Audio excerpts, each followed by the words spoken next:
Hi, this video will explain how to download and install Adobe Reader. Go up here to the URL box and type in adobe.com.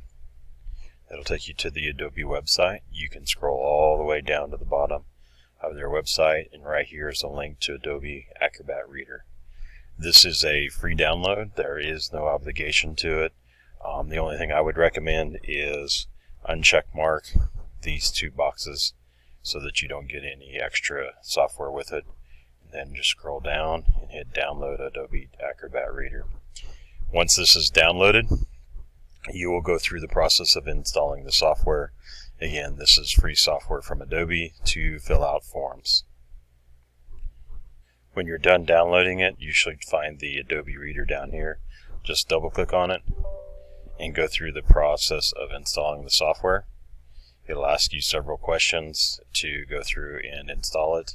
When it's done, you should have Adobe Reader on your desktop, and you can find Adobe Reader by going to Start and looking for the Adobe Reader DC.